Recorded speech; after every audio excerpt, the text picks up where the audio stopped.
Works differently than the one we have.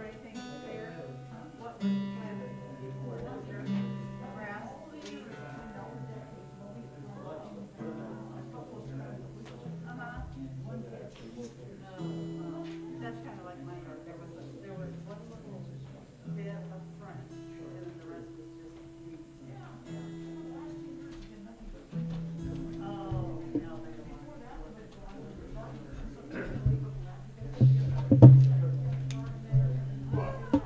The little table that's in my office, it's like this big lake coming over, and put it right there, put the flowers in it, or we can leave them on the floor, up to you.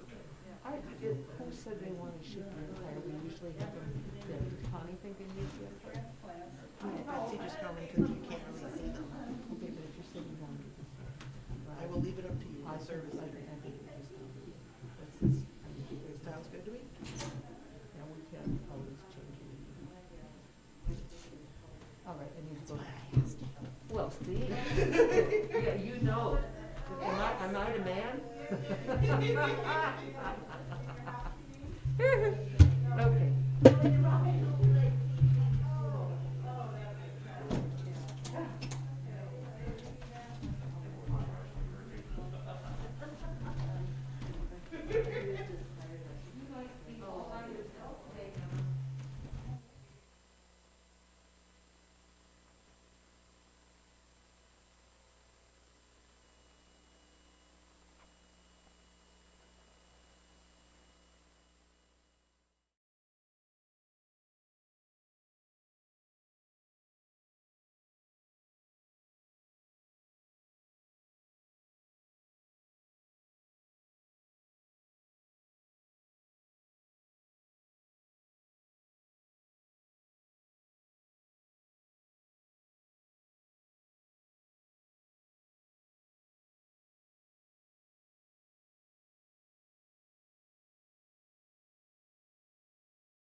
Thank you.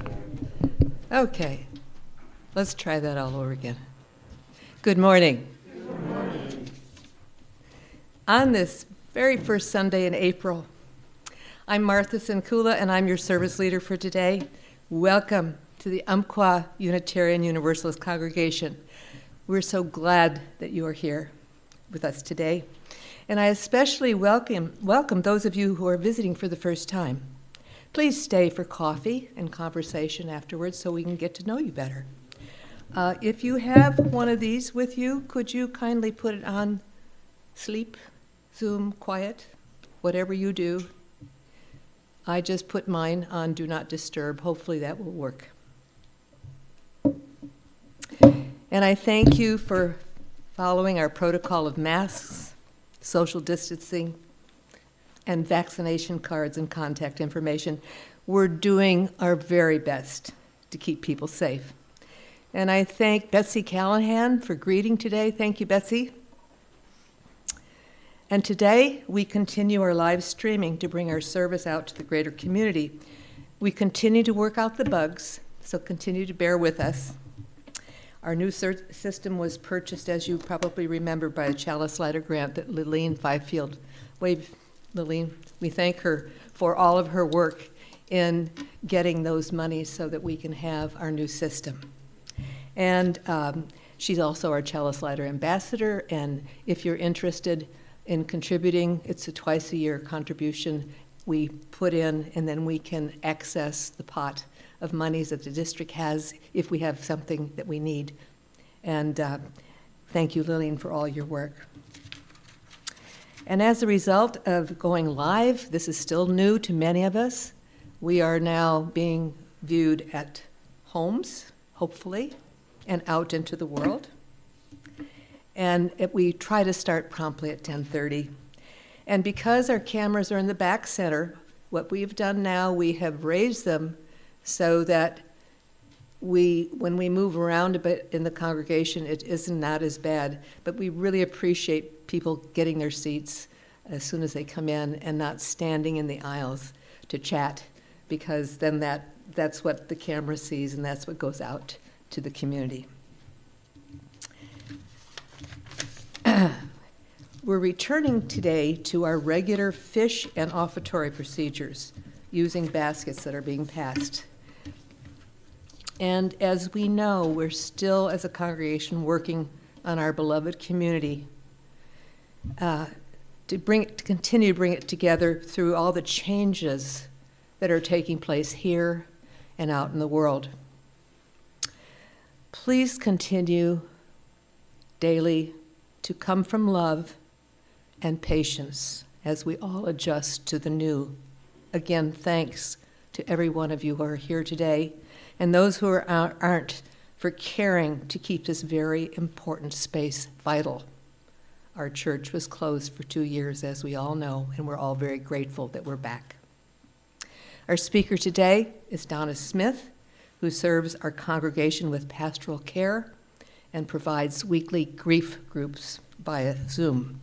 And today, we have a very special guest, David Graham, who is the new executive director of the Roseburg Fish Pantry. He's formerly worked for FEMA and now lives in Roseburg, and he's come to share some things with us. David, come on up.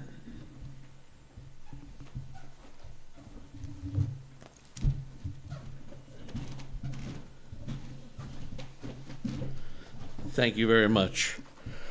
And thank you all for allowing me to come here and share a little bit of a story about what we do and what you have supported here at Fish. Again, my name is David Graham. My backstory is I've been in food and service industries throughout my life, consulting for all ranges of food styles and operations.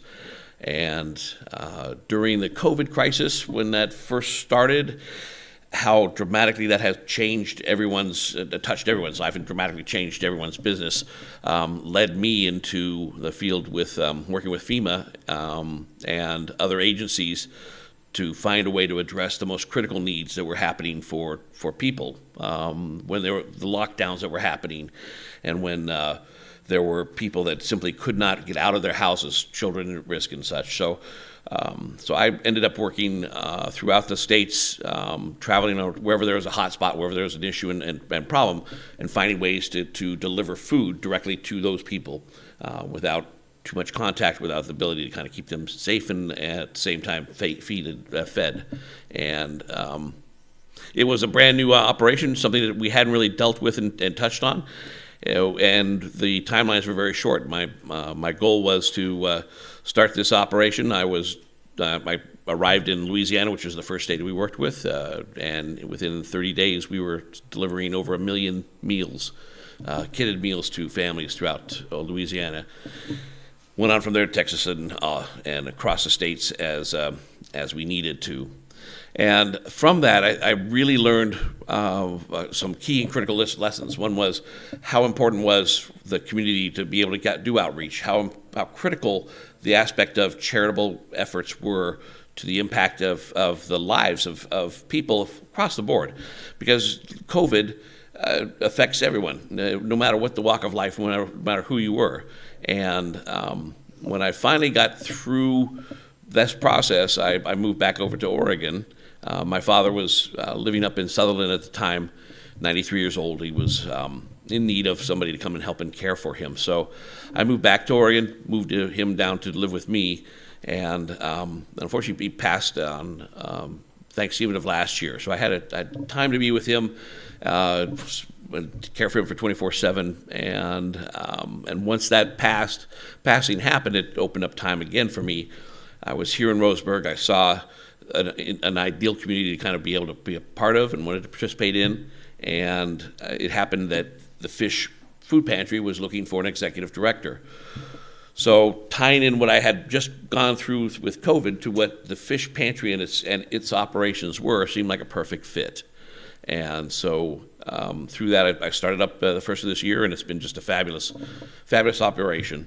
And I'm trying to get out to each of the congregations, each of the churches that have supported us for all of these years, and not only be able to report to you as a steward of your donations and what you do, but also to kind of give you back again information about what's happening, how we've made an impact, and where we are looking to go forward in the future. And I can only tell you that I am just proud as can be to be a part of what the Fish is.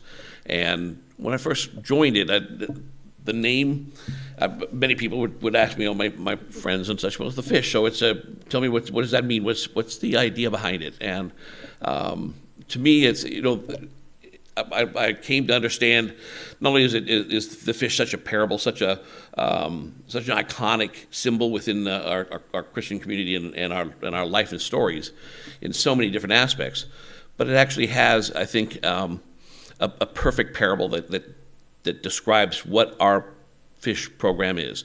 And it's the Chinese. If you remember the Chinese proverb, give a man a fish, you feed him for a day, teach a man to fish, you could have a lifetime. And to me, I think that format actually describes what we do. We are the first part of the proverb.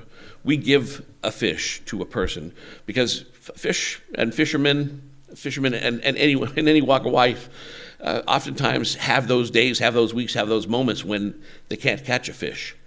And our goal, as we have been built, has been to be that small bridge. We're the small bridge that gets people over the crisis of the moment.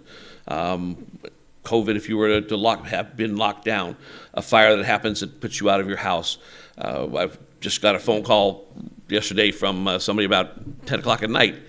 A young man traveling through had a flat tire. Flat tire led to a broken wheel. He was trying to get down to California to his parents. He didn't have enough money to pay for both room and board as well as to repair the wheel.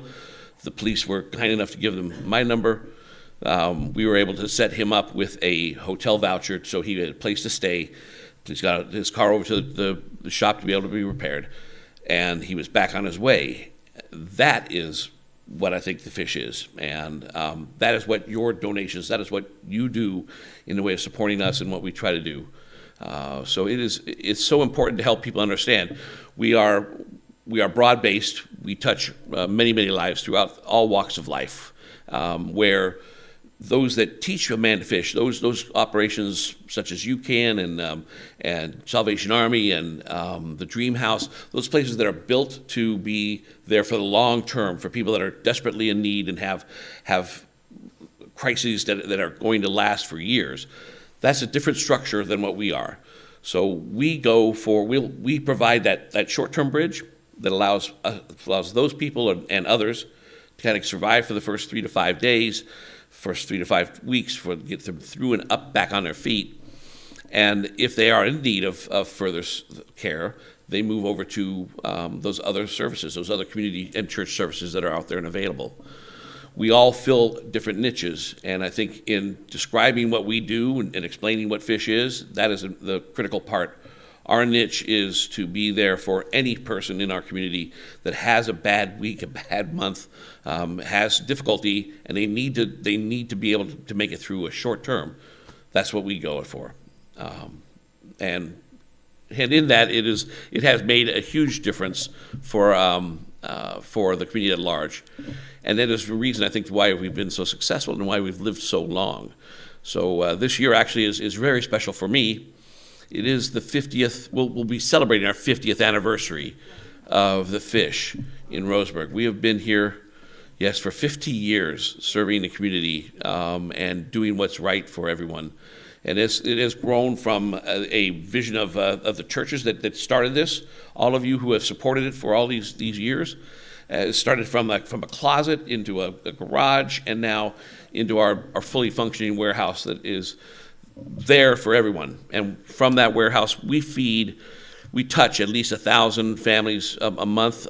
We pass through about 14 tons of food and goods that go out through us, come in, and then back out to the community on a monthly basis. It is an amazing operation, and we want to celebrate that and make sure that everybody understands and remembers what we are here for.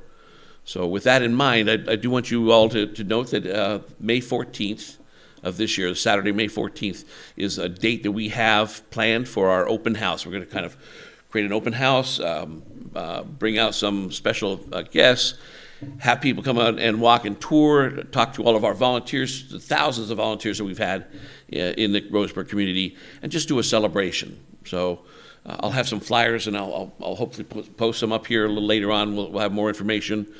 We are looking forward to that, though, and want to share that word to all that might be interested. And from that, I am going to be here and available anytime. So please come to my office, give me a call, ask questions. I'm going to always be available. And I thank you all so much for your support.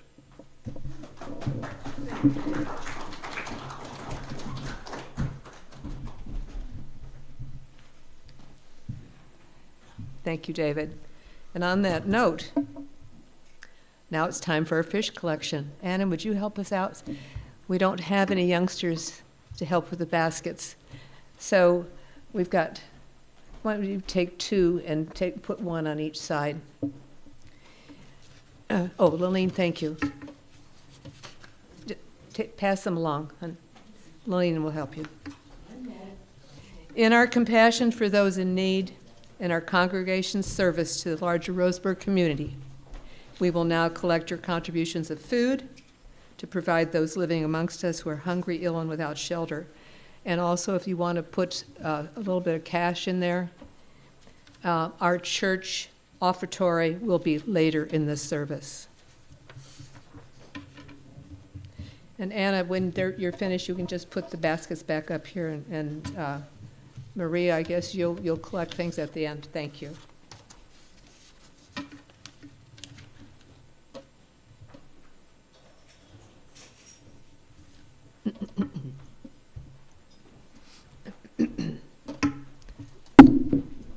Thank you, everybody. Well, now's the time to start our service. We always start our service by lighting our chalice. Our words today are by Jennifer Leota Gray. We come together every week bound not by a creed or a mutual desire to please one God or many gods, yet we are drawn together by a belief that how we are in the world, who we are together, matters. We light this chalice together in the knowledge that love, not fear, can change this world.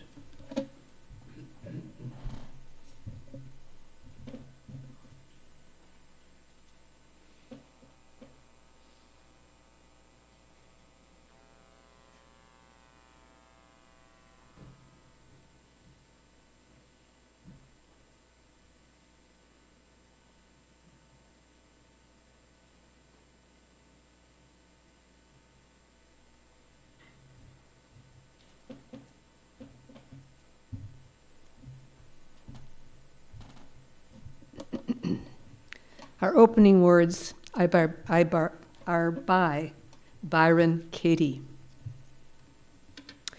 If you want reality to be different than it is, you might as well try to teach a cat to bark. You can try and try, and in the end, the cat will look up at you and say, meow. Wanting reality to be different than it is hopeless. You can spend the rest of your life trying to teach a cat to bark. Now, if you will rise as you are able, and we will sing number 1053 from the Teal Hymnal, How Could Anyone?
Well, since we don't have any children, we won't be singing them downstairs.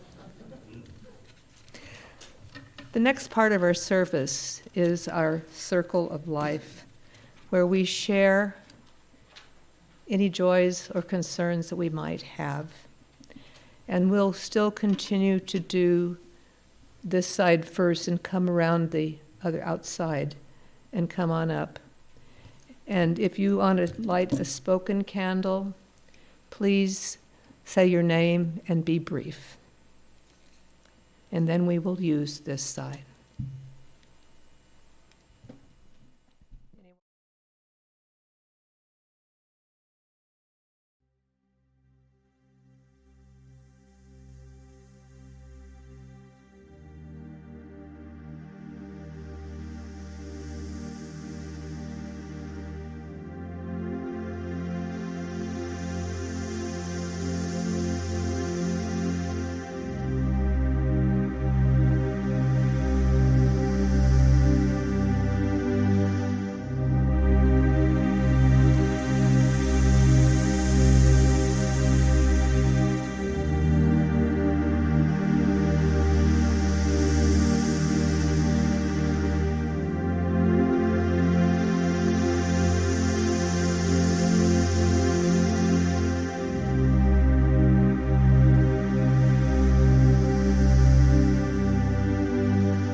The offering is a sacrament of the Free Church. We are supported by the voluntary generosity of all who join with us. The offering will now be given and received in grateful appreciation of our shared hopes and values.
For these gifts which we have received, may we be truly grateful, and may we be committed to using these gifts to make a difference in the world and to expand our beloved community.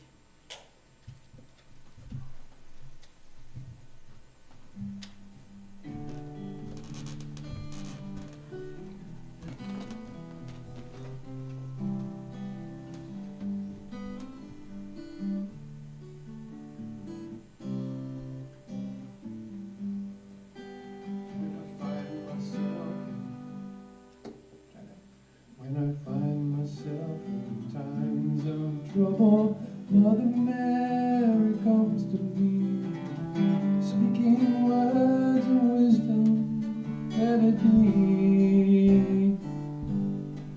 In my hour of darkness, she is standing right in front of me, speaking words of wisdom, let it be.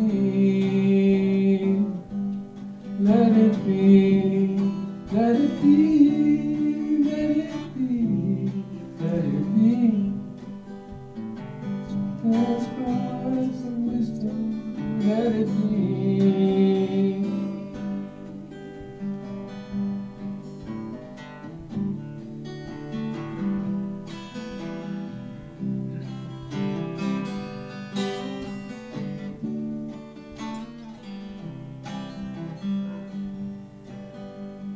When the broken-hearted people living in the world agree, there will be an answer, let it be.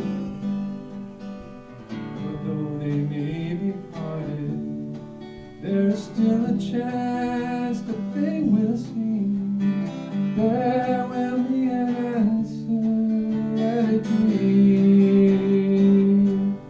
Let it be, let it be, let it be, let it be.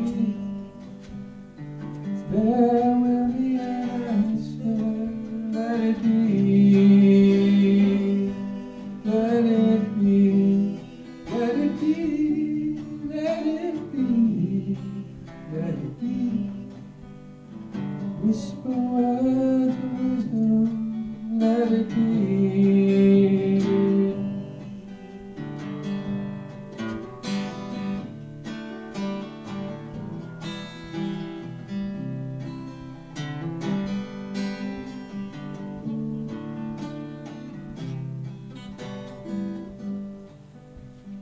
When the night is cloudy, there's still a light that shines on me.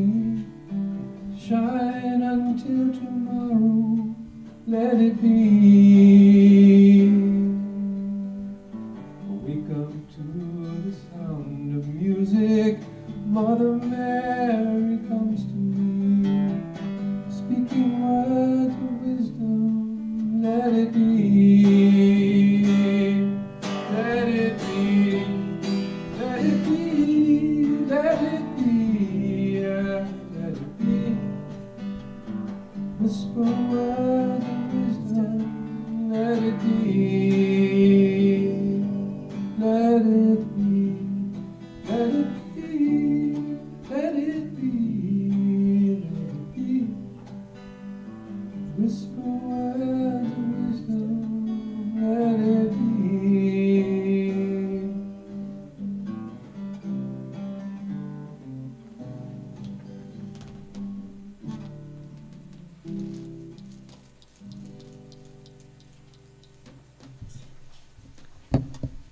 Thank you, Sean. That was lovely. I would like to introduce Donna Smith, who will be is our speaker today. She is a Unity worldwide ministry spiritual leader whose training focused on pastoral care. She is most happy when she can help others find peace and joy in their lives.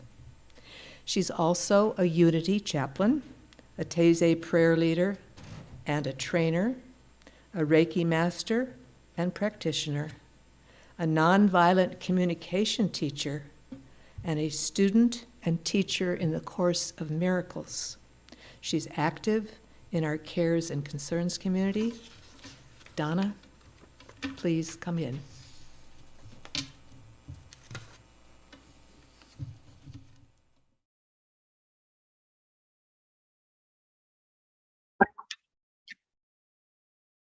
Good morning, my you friends. This morning, I would like to share a story with you. It's called The Dragonfly. Once in a little pond in the muddy water under the lily pads, there lived a little water larva in a community of water larvae. They lived a simple and comfortable life in the pond with few disturbances and interruptions. Once in a while, sadness would come to the community when one of their fellow larvae would climb the stem of a lily pad and would never be seen again. They knew this when this happened, that their friend was dead and gone forever. Then one day, one little water larva felt an irresistible urge to climb up that stem. However, he was determined that he would not leave forever. He would come back and tell his friends what he had found at the top. When he reached the top and climbed out of the water onto the surface of the lily pad, he was so tired and the sun felt so warm that he decided he must take a nap.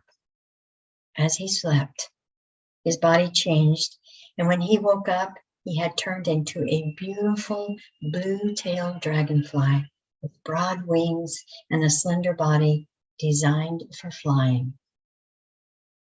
So fly he did. And as he soared, he saw the beauty of a whole new world and a far superior way of life than what he had known existed before. Then he remembered his larva friends and how they were thinking by now that he was dead. He wanted to go back to tell them and explain to them that he was now more alive than he had ever been before. His life had been fulfilled rather than ended. But his new body would not go down into the water. He could not get back to tell his friends the good news. Then he understood that their time would come when they too would know what he now knew. So he raised his wings and he flew off into his joyous new life. Now, the dragonfly is one of my animal totems. They estimate that the dragonfly has been around for over 180 million years, which is longer than the dinosaurs, which is estimated at 165 million years. So right there, we can see that they represent longevity and resilience to stay around that long. Their spiritual keynote is the power of light. They have a beautiful jewel-like coloring. The bright colors take time to develop, reflecting the idea that with maturity and growth, our own true colors come forth. Structures in their shell scatter and refract the light, making them look iridescent green and blue. As Ted Andrews says in his book, Animal Speak, this ability to reflect and refract light and color has caused it to be associated with many forms of magic and mysticism, including color magic, illusion, causing others only to see what you wish, and more. Dragonfly's magic is the power of light and all that has ever been associated with it. Now they inhabit two realms, water and air. In their early life as a nymph, they live in the water. As they mature and go through their metamorphosis, they move to the realm of air. And as Ted Andrews says, it is not unusual to find individuals with dragonfly totems to be very emotional and passionate in their early years. But as they grow older, they learn to balance it with greater mental clarity and control. Sometimes it can indicate that the emotions have gotten shut down because of emotional issues in early life.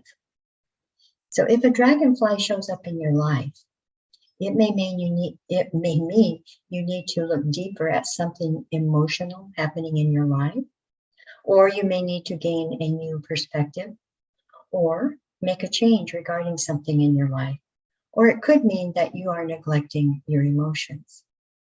Now remember, they represent the power of light. Their realm is light, and they are very active in the warm summer days. Light means clarity, awareness, and a higher consciousness. So when they show up, they are either sending you a message to stop and check in on your emotions, or they are affirming your clarity and awareness. They can support you on both ends, so to speak. If they show up for you, expect a change to occur, for they represent transformation. They undergo incomplete metamorphosis, unlike most insects, such as the butterflies. Dragonflies do not have a pupal stage and transition straight from the larva to an adult. And this takes place out of the water within 1 to 3 hours, very quickly. So for me, it means we can raise our consciousness levels easily and effortlessly when we become committed to doing that. As we look at our story, we see that most of the dragonfly's life is in the water as a larva, eating and trying to stay safe. They fear that those who have moved on are dead. As we relate this to humans, it reminds me of how we can create a box of routines and comfort, afraid to move out of the box to something new. However, our souls are watching this. And as John O'Donohue writes, it watched you play with the seduction of safety and the gray promises that sameness whispered, heard the waves of turmoil rise and relent, wondered, would you always live like this?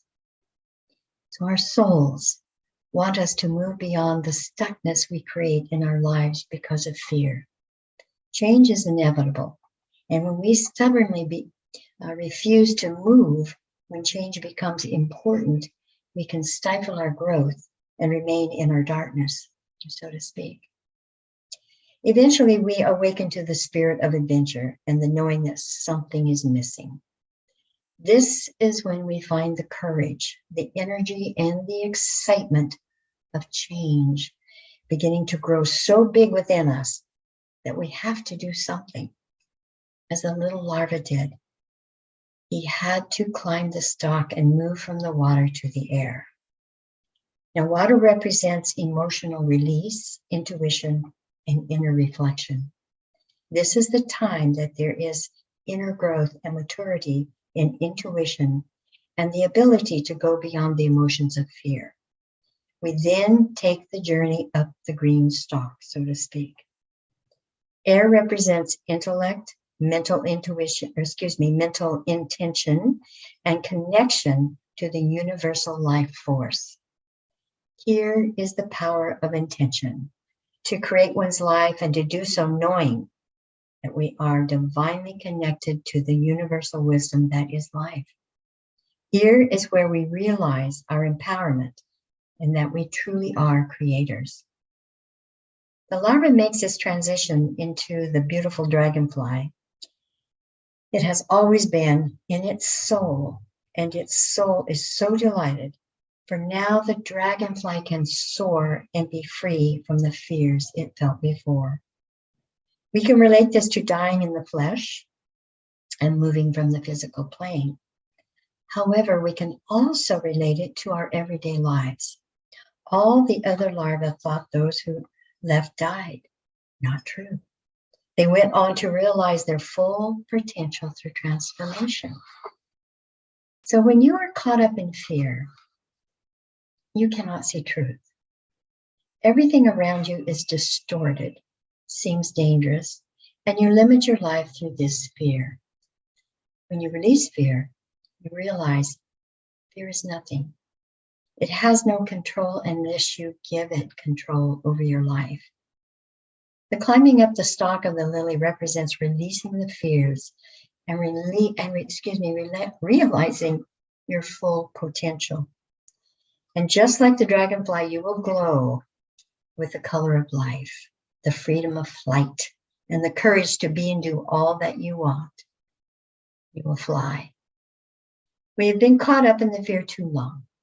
When we release the fear, we realize that what goes with it is the depression, the sadness, the perceived limitations, and the suffering. Some of our friends and loved ones may not be able to let go of the fears. They may not understand you when you find the new you and perceive life differently than you have before. They may not follow you, but you have to go.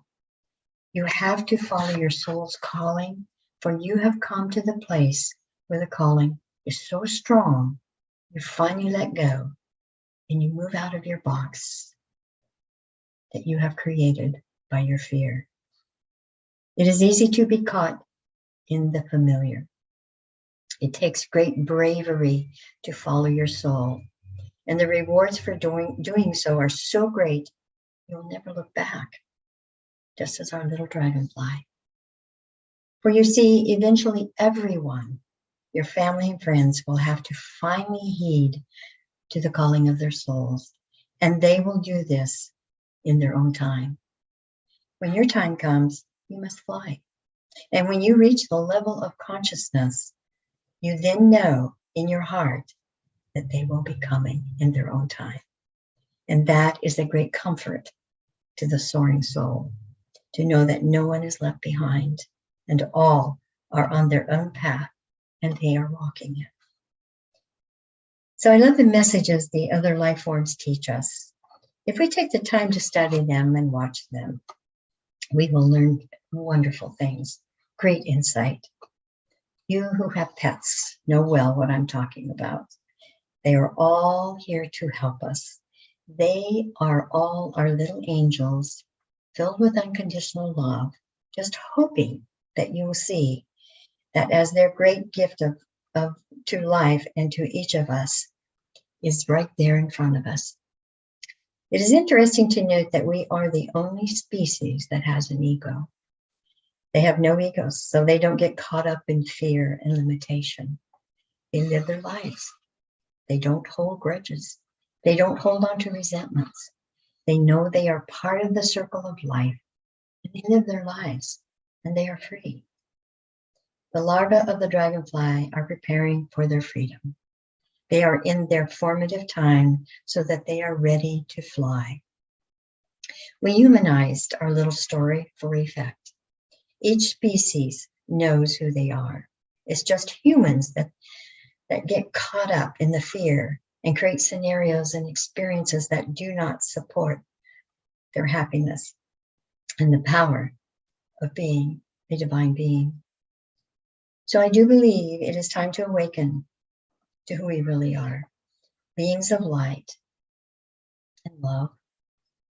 We are resilient, we are strong, we are courageous, we are compassionate, we have a lot of wisdom and wholeness. And then we can live our lives in the freedom that we were meant to live it in, just like all the other species on this planet Yes, they have emotions. Yes, they have wisdom. Yes, they know how to have fun. I mean, look at the otters, look at the puppies, and look at the kittens. Yes, they know how to survive in the circle of life until it is time to leave. They do not create scenarios of fear and doom and what ifs. They are in the present moment always. And this is what we need to learn from them. Be in the present moment where we are free, where we can live our dreams and fly right now in this physical realm. We do not have to die in the physical to be free. And once you feel the freedom, you will never be able to go back. You may still feel a little fear occasionally. However, you will be able to process it very quickly with the wisdom of your new freedom of higher consciousness. So to recap the lessons of the dragonfly. We are light beings. We are resilient, strong, courageous, and free the moment we decide to be free.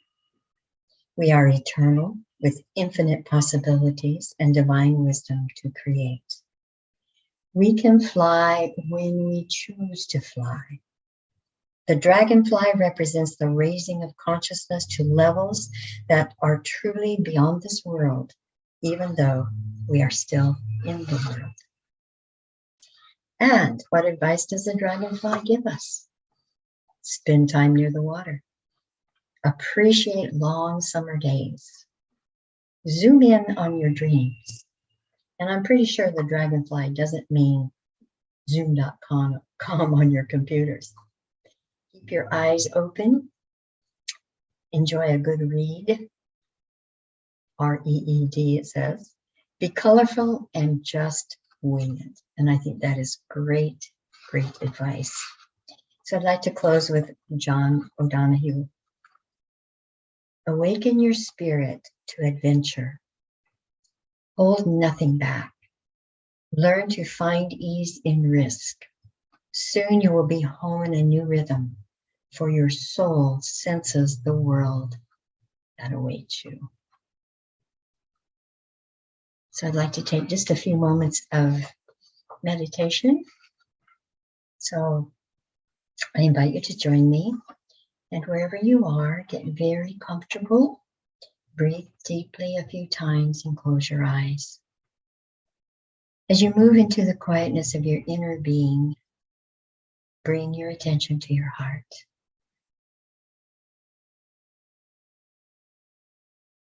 Feel it breathing to the rhythm of the universe, bringing you into alignment with your divine higher self.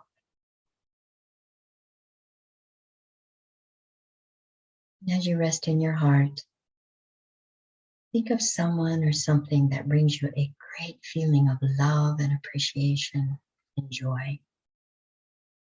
And hold that vision and that feeling in your heart.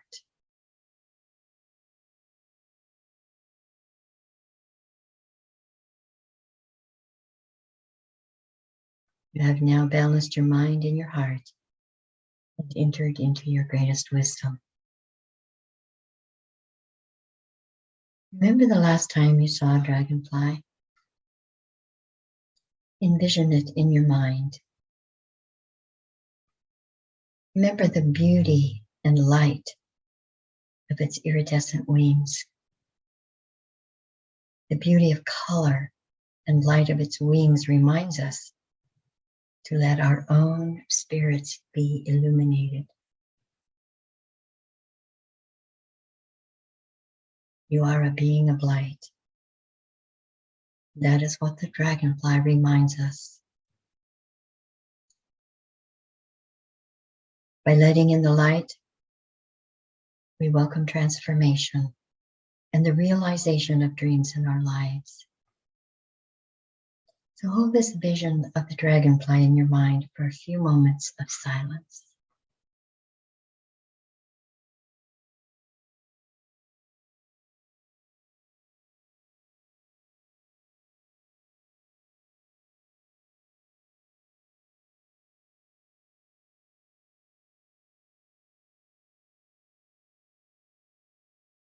The dragonfly navigates with elegance and grace.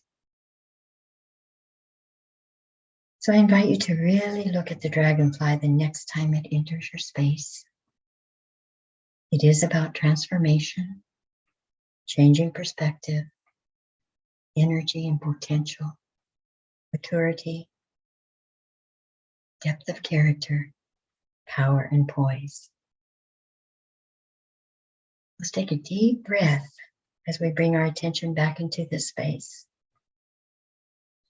And I hope you all have a new appreciation for the dragonfly, for the dragonfly is a wonderful teacher for us. And I also invite you to be more aware of all the different life forms around us. They're beautiful. They have so many wonderful messages for us.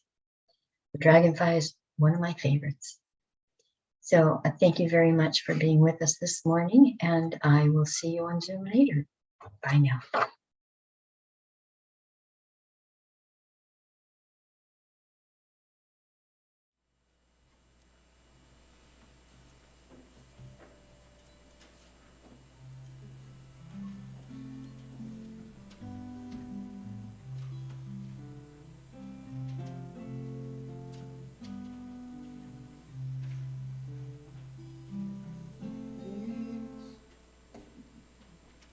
Peace, peace, be still.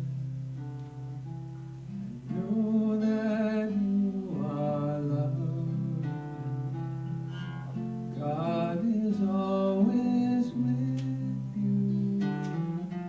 God is always with you. Peace, peace, be still.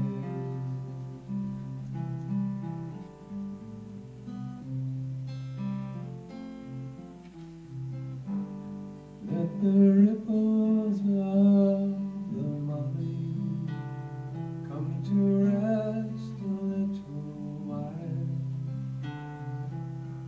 Dive deep within the tranquil pool of silence. Listen to the echoes of the heavens in your soul, and let the peace of God make you whole.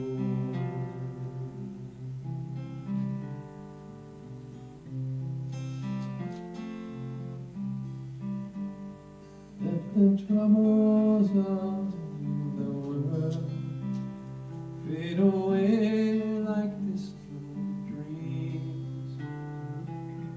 Rest in the lap of God's abiding comfort. Enter into the presence of the one who holds you dear, and let God wipe away all your tears.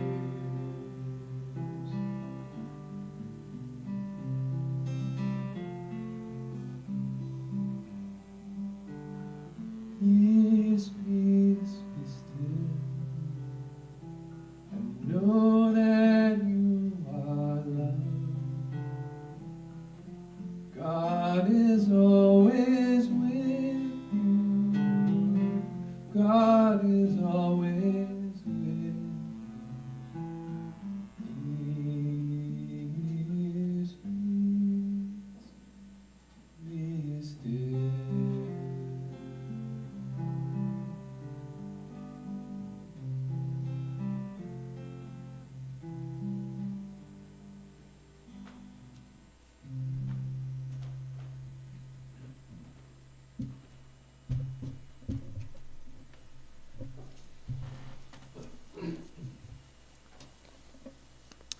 Our closing hymn is 183 in the gray hymnal.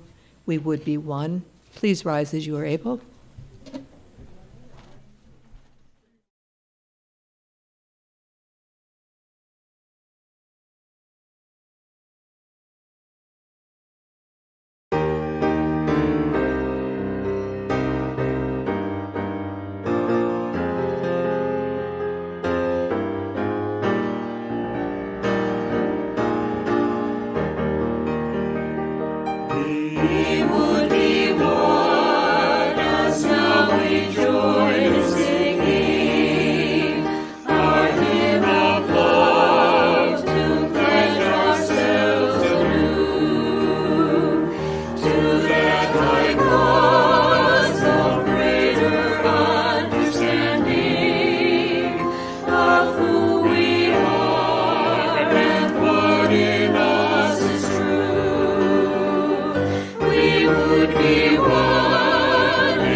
Our closing words are by Byron Katie. Only in this moment are you in reality. Everyone can learn to live in the moment as the moment to love what is in front of you, to love it as you. The miracle of love comes to you in the presence of the uninterpreted moment. If you are mentally somewhere else, you are missing real life.